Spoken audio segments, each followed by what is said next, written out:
नमस्कार। अपना प्रदेश उत्तर प्रदेश उत्तराखंड देख रहे हैं आप। मैं हूं आपके साथ पूजा मोहन पांडे। बुलेटिन की शुरुआत करते हुए सबसे पहले आपको बता दें, रेल मंत्रालय अब भारत दर्शन ट्रेनों पर कॉस्टिंग सब्सिडी बंद कर रहा है। इससे श्रद्धालुओं के सस्ते सफर पर सीधे तौर पर ग्रहण लग जाएगा। रेलवे भारत दर्शन की जगह पर अब स्वदेश दर्शन ट्रेनें चलाने वाला है। इससे धार्मिक स्थलों का भ्रमण करने के लिए जाने वाले जो श्रद्धालु थे, उनको अब पहले की अपेक्षा 1.5 गुना तक खर्च करना होगा। कैसे, ये खास रिपोर्ट देखिए।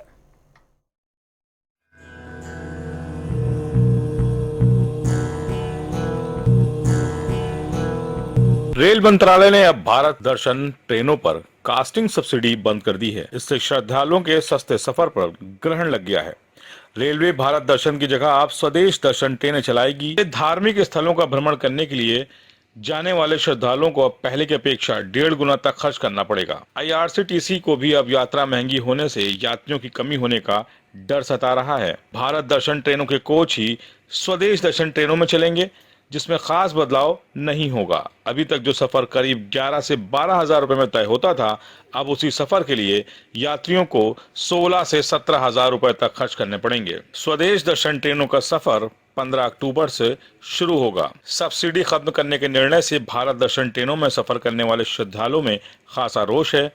पहली स्वदेश दर्शन 824 पर्यटकों को लेकर अक्टूबर 15 को गोरखपुर से रवाना होकर लखनऊ होते हुए ओंकारेश्वर, महाकालेश्वर, सोमनाथ, नागेश्वर, ज्योतिर्लिंग, भेट द्वारिका व शिवराजपुरी के लिए जाएगी। फिलहाल इस बढ़ी हुई रकम के बाद अब यात्रियों में गिरावट आने की भी आशंका है और इसके अलावा जिस तरह से दाम बढ़ाए गए हैं, उससे श्रद्धालुओं में रोष साफ नजर आ रहा है। रेल मंत्रालय अभी तक भारत दर्शन ट्रेनों से लोगों को देश भर में भ्रमण और पर्यटन की सुविधा दे रहा था, लेकिन कोरोना के बाद से हाल ही में भारत दर्शन ट्रेनों में दी जाए सब्सिडी रेलवे ने खत्म कर दी है और उसके बाद स्वदेश दर्शन ट्रेनों के संचालन की भूमिका शुरू की गई है।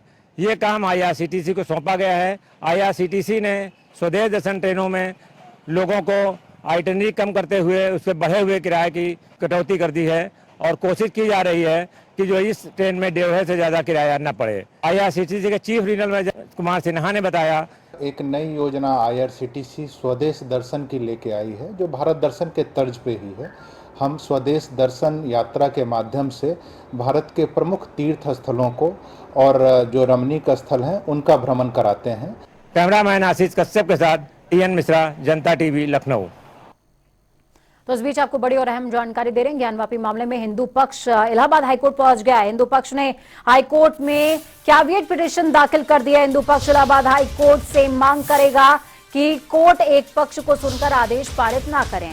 बिना हिंदू पक्ष की बात सुने कोर्ट आदेश ना दें। आपको बता दें कि मुस्लिम पक्ष ने हाईकोर्ट जाने की बात कही थी और इसी एवज में हिंदू पक्ष ने पहले से ही कैविएट पिटीशन दाखिल कर दी है। यानी कि अब अगर मुस्लिम पक्ष की तरफ से मामला दाखिल किया जाता है तो हाईकोर्ट सिर्फ एक पक्ष को सुन करके फैसला नहीं सुनाएगा।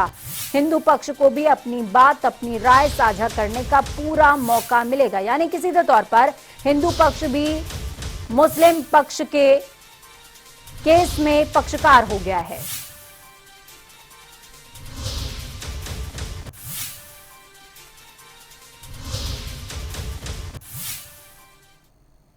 यूपी विधानसभा सत्र 19 सितंबर से इसका आगाज हो रहा है, लेकिन सत्र के हंगामेदार रहने के संकेत अभी से मिलने लगे हैं। दरअसल समाजवादी पार्टी विधायकों ने आज से लेकर 18 सितंबर यानी कि सत्र शुरू होने के एक दिन पहले तक योगी सरकार के खिलाफ प्रदर्शन का ऐलान किया और सपा के प्रदेश सरकार को किसान, बेरोजगारी, महंगाई और कानून व्यवस्था समेत कई मुद्दों पर घेरने की रणनीति भी है, जिसमें आज विधानसभा परिसर में प्रदर्शन के लिए सपा विधायकों का कूच भी देखने को मिला। लेकिन सपा के प्रदर्शन से आने पहले प्रशासन ने उनके विधानसभा परिसर में प्रदर्शन के प्लान को फेल कर दिया। आज सुबह से विधायकों के घर के बाहर पुलिस बल तैनात रही। प्रदर्शन से पहले ही सपा विधायकों को नजरबंद किया गया। वहीं सपा प्रमुख अखिलेश यादव के घर को भी पुलिस ने घेर रखा था। समाजवादी पार्टी के कार्यालय पर भी भारी तादाद में पुलिस बल तैनात था। साथ ही प्रदर्शन की कोशिश कर रहे कई सपा विधायकों को पुलिस ने हिरासत में भी लिया है। इन सब कार्रवाइयों को लेकर सपा का आरोप कि विधायकों को घर से निकलने ही नहीं दिया जा रहा है। सपा प्रमुख अखिलेश यादव ने खुद ट्वीट करते हुए सरकार पर कई आरोप लगाए। तो वहीं प्रशासन ने विधानसभा को भी छावनी में तब्दील कर दिया। तस्वीरें आपको दिखा रहे हैं। इस दौरान जब उदयवीर सिंह को गिरफ्तार किया गया था, पुलिस ने हिरासत में लिया था।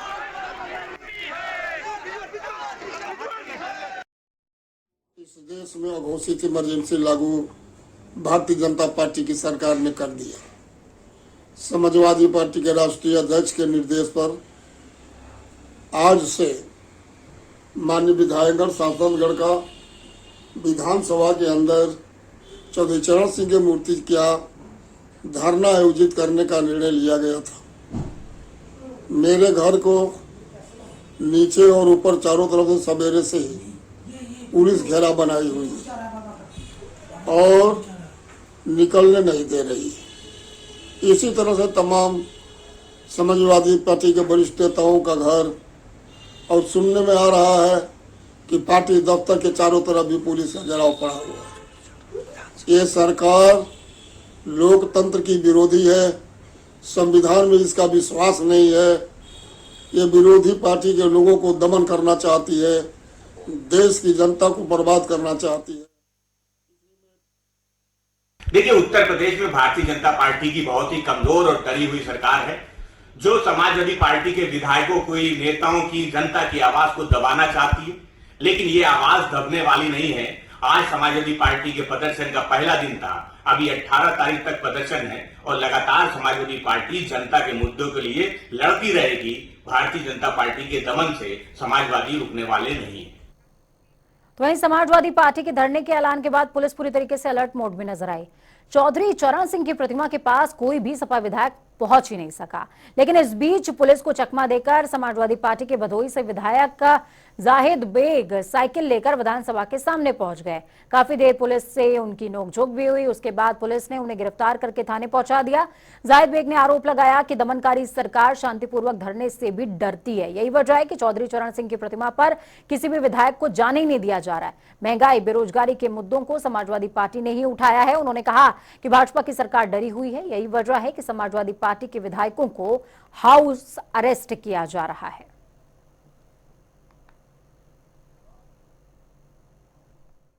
जी, आपको आज तक आने नहीं दिया जा रहा, यहाँ रोका जा रहा है। ये विधायकों के खिलाफ के साथ अन्याय किया जा रहा है।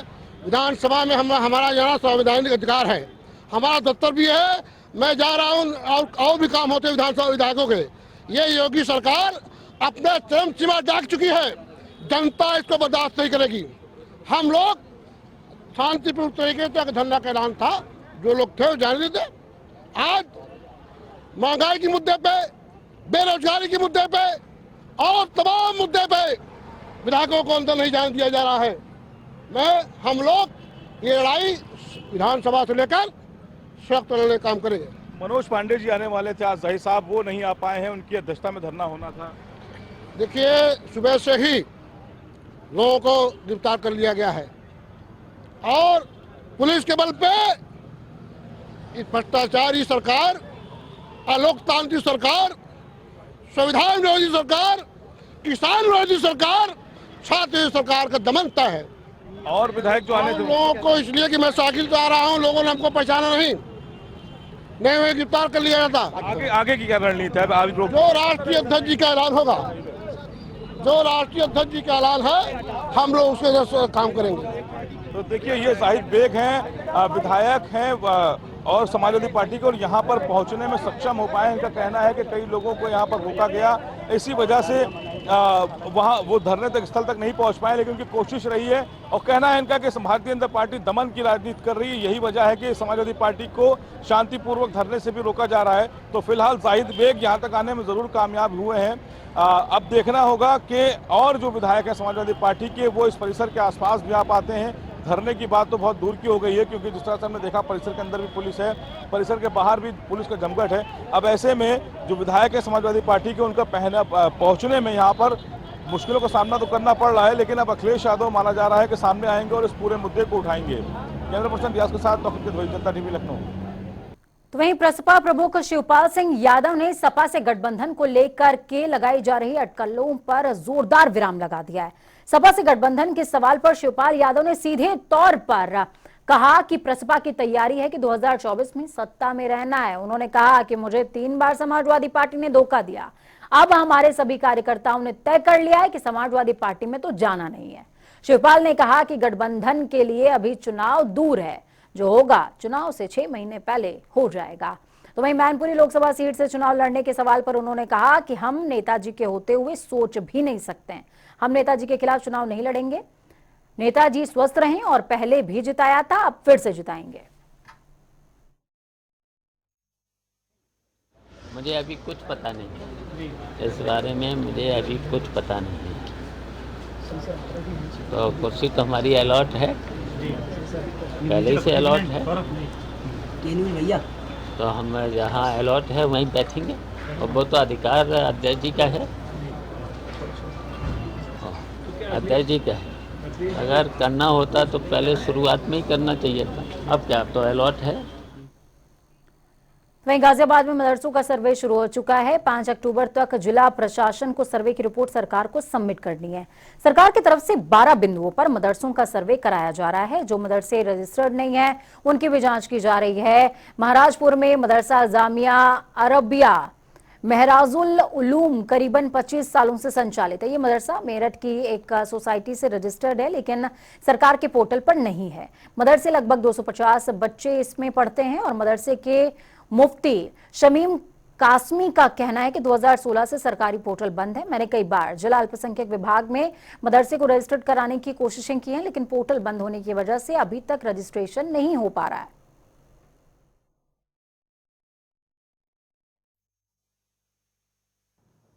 जितने गैर मान्यता प्राप्त मदरसे हैं उनके संबंध में एक जांच कराने हेतु शासन से निर्देश आए हैं, जिसके क्रम में जिलाधिकारी महोदय के द्वारा तीनों तहसीलों में टीमें गठित की गई हैं, जिसमें उप जिलाधिकारी, बीएसए तथा minority officer, district minority officer को मेंबर बनाया गया है। उक्त के संबंध में हमारे तीनों तहसीलों में जांच हेतु जो रेवेन्यू टीम है तथा खंड शिक्षा अधिकारी के स्तर पे टीम्स लगाई गई हैं, जो आज से सर्वे का कार्य प्रारंभ कर रही हैं। जेल में बंद बाहुबली विधायक रमाकांत यादव ने अखिलेश यादव को पत्र लिखा। पत्र में उन्होंने जेल प्रशासन पर प्रताड़ना का आरोप लगाया है। रमाकांत यादव का ये पत्र सोशल मीडिया पर धड़ल्ले से वायरल भी हो रहा है। रमाकांत यादव ने पत्र में 24 साल पहले की एक मुकदमे में जारी NBW के तहत उनको निरुद्ध किया गया है और उसके बाद उन पर फर्जी आरोप लगाकर कई मुकदमे दर्ज करके जेल में बंद रखा गया है, ऐसा कहा है। रमाकांत यादव ने राष्ट्रीय अध्यक्ष अखिलेश यादव से निवेदन किया है कि उक्त प्रकरण पर गंभीरता से विचार करते हुए सदन के पटल पर रखने का कष्ट करें और दोषियों के विरुद्ध कार्रवाई भी करवाएं।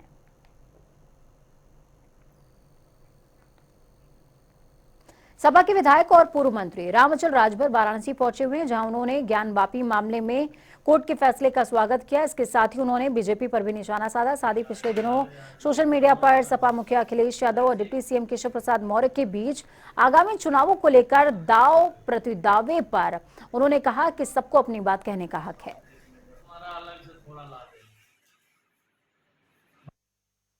देखिए, मैं तो भाई माननीय न्यायालय का स्वागत करता हूँ।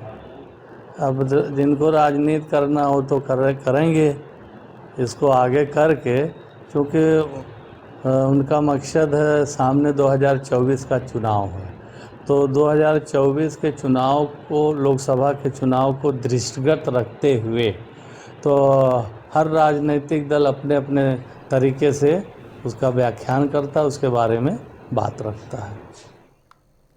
उत्तर प्रदेश के देवरिया में सिंजेटा कंपनी ने ड्रोन डेमोन्स्ट्रेशन कार्यक्रम का आयोजन किया। इस दौरान कार्यक्रम में कृषि मंत्री सूर्य प्रताप शाही मुख्य अतिथि के तौर पर शरीक हुए।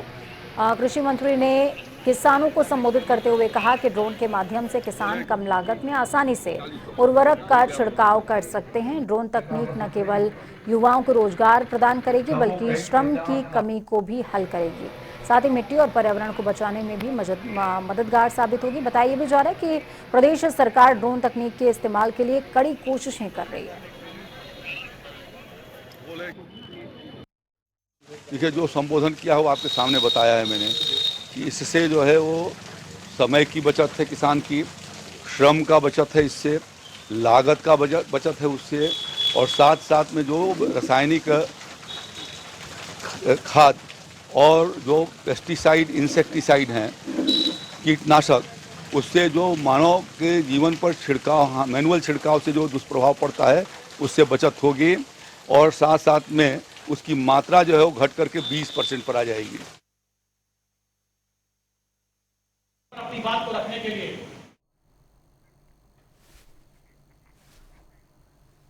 तो वहीं रामपुर में शहर सीट से विधायक और समाजवादी पार्टी के वरिष्ठ नेता आजम खान को एक बार फिर से दिल्ली के सरगंगाराम हॉस्पिटल में भर्ती कराया गया है। वो 4 महीने में दूसरी बार इस हॉस्पिटल में पहुंचे हैं।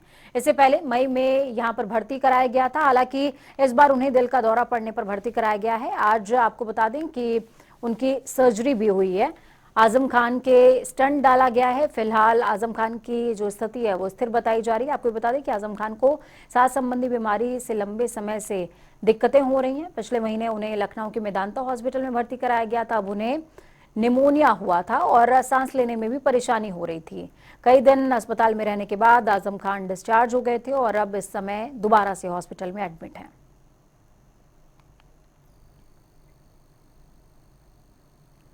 अलीगढ़ में मेघालय के राज्यपाल सतपाल मलिक पहुंचे। इस दौरान पुलिस प्रशासन ने उनकी सुरक्षा के लिए पुख्ता इंतजाम किए थे। बताया भी जा रहा है कि सतपाल महाराज मलिक सियारोल के रहने वाले चौधरी देवेंद्र सिंह के आवास पर आए थे। उनके आगमन पर स्थानीय लोगों ने उनका स्वागत भी किया। इस दौरान उन्होंने किसानों को लेकर के कहा कि किसानों को अपनी मांग मनवाने के लिए एक बार फिर से आंदोलन करना ही पड़ेगा।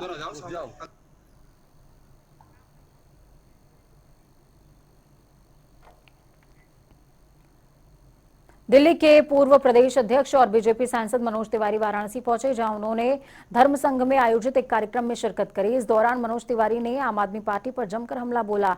साथ ही उन्होंने ज्ञान वापी के फैसले का भी स्वागत किया।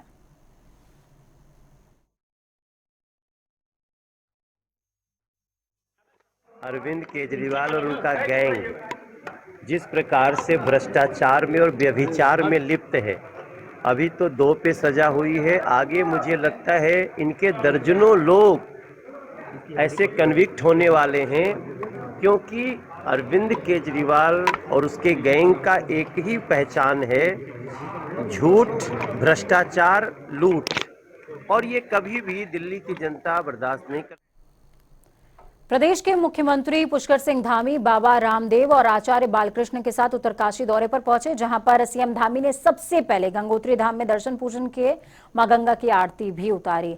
इसके बाद रक्तवन ग्लेशियर और दूसरे 3 पर्वत चोटी पर जा रहे पर्वतारोहियों को और साथ में पतंजलि आयुर्वेद निम IMF के संयुक्त अभियान दल को फ्लैग ऑफ किया है। इस दौरान बाबा रामदेव ने उत्तराखंड को आध्यात्मिक राज्य बनाने की बात कही। उन्होंने आपको ये बता दें कि 42 साल के बाद रक्तवन ग्लेशियर पर यह टीम चढ़ाई करेगी। 1981 के बाद आज तक रक्तवन में किसी टीम ने चढ़ाई नहीं की है। रक्तवन आरोहण की जो ऊंचाई है वो 23,000 फीट बताई जाती है और संयुक्त टीम इन चोटियों पर आयुर्वेदिक जड़ी बूटियों की खोज करने के लिए जा रही है।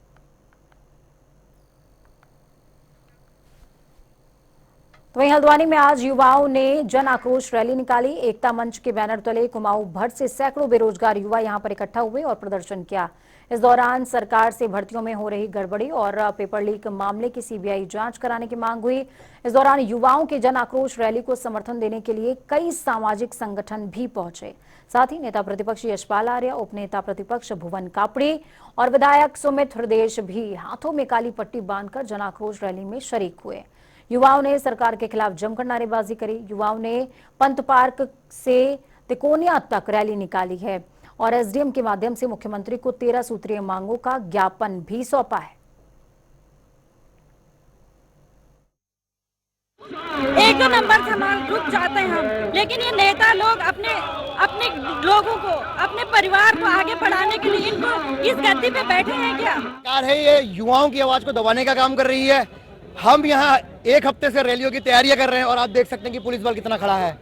क्या सरकार हिटलर शाही पे उतर गई है? प्रशासन भी पूरी तरीके से इस रैली को फेल करने के चक्कर में रुका हुआ है। काशीपुर में कई जगह हमारी बसें रोक दी गई हैं, रामनगर में रोक दी गई हैं, पर फिर भी ये हुआ है कि रुकने का नाम नहीं लेगा। पूरे प्रदेश में जो है एक व्यापक जन आंदोलन जो है राज्य गठन के बाद ये शुरू हुआ है और इसको अंजाम तक पहुँचा कर युवा मानेंगे, युवा रुकने वाले नहीं है। तो वही बात देहरादून की करेंगे, जहां पर बीजेपी के नवनियुक्त प्रदेश अध्यक्ष महेंद्र भट्ट ने आज प्रेस वार्ता करते हुए कहा कि पार्टी 17 सितंबर से प्रधानमंत्री मोदी के जन्मदिन के उपलक्ष्य में 2 अक्टूबर तक सेवा पखवाड़ा का आयोजन करने जा रही है। आगे उन्होंने कहा कि 16 सितंबर को पार्टी सीएम धामी के जन्मदिन को प्रदेश भर में संकल्प दिवस के तौर पर मनाएगी। उन्होंने कहा कि इन आयोजनों को लेकर के सभी प्रभारी मंत्रियों को निर्देश जारी किए गए हैं। पार्टी कार्यकर्ता इस दौरान कई कार्यक्रमों का आयोजन भी कर रहे हैं। हमने निर्देश मोड पे अनुरोध किया है, रिक्वेस्ट मोड, निर्देश मोड, क्योंकि मेरे अध्यक्ष बनने के बाद पहला कार्यक्रम प्रभारी मंत्री दृष्टिकोण हमने दिए हैं। प्रभारी मंत्री सब जाएंगे, प्रधानमंत्री जी का जन्म दिवस भी है, मुख्यमंत्री जी का संकल्प दिवस का उनका जन्म दिवस है, उस दोनों कार्यक्रमों में प्रभारी मंत्री रहेंगे। और पूरे जिले के हमने ये भी तय किया है, क्योंकि अभी मैं बहुत जल्दी अपने विधायक मंत्रियों के साथ बैठने वाला हूँ, हमने ये भी तय किया जिले में जाने के बाद जिला हेडक्वार्टर नहीं है, जिले में जाने के बाद मंडल स्तर भी है। तो हमारे अनेकों मंडलों में कार्यकर्ता उनके विषय भी आएगा और हम ये भी तय करेंगे कितने मंत्री कितने मंडलों तक गए। ऐसा कोई मंडल तो जहां मंत्री का प्रवास ना हो, और जिला केंद्र जाना नहीं, जिला केंद्र में प्रवास भी हमने उसमें निर्धारित किया है। तो 2024 की पुख्ता तैयारी करते हुए नजर भी आ रहे हैं, उसको एक्सप्लेन भी कर रहे हैं महेंद्र भट्ट। हरिद्वार की विश्व प्रसिद्ध हर की पौड़ी अब अमर्यादित वीडियो या फिर सोशल मीडिया में चल रहे नए चलन रील बनाने को बर्दाश्त नहीं करेगी। श्री गंगा सभा के महामंत्री तन्मय वशिष्ठ ने अपना वीडियो संदेश के माध्यम से चेतावनी देते हुए कहा कि अब यदि कोई भी सोशल मीडिया में अपने लाइक और कमेंट बढ़वाने के लिए तीर्थ की मर्यादा के साथ खिलवाड़ करेगा तो उसे बर्दाश्त नहीं किया जाएगा। ताजा मामला, हाल ही का एक वीडियो सोशल मीडिया पर धड़ल्ले से वायरल हो रहा है, जो कि वे अपने कजन्स के साथ में डांस करती हुई नजर आ रही है, और ये रात का वीडियो है जिस पर गंगा सभा ने कार्रवाई की मांग की है।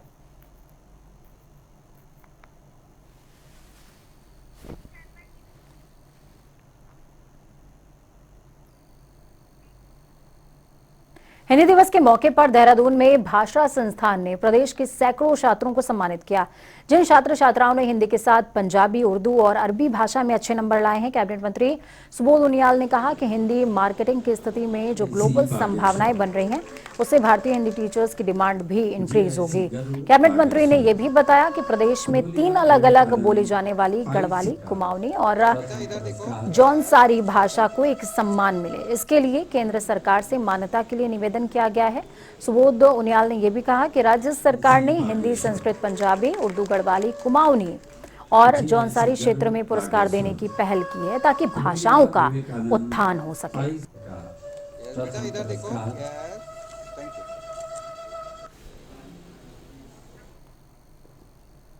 वक्त यहाँ पर छोटे से ब्रेक का। ब्रेक के उस पार खबरों का सफर लगातार जारी रहेगा। बने रहिए जनता टीवी के साथ, क्योंकि हमें आपकी ताकत, अपना और अपनों का बहुत ज्यादा ख्याल रखिए। नमस्कार।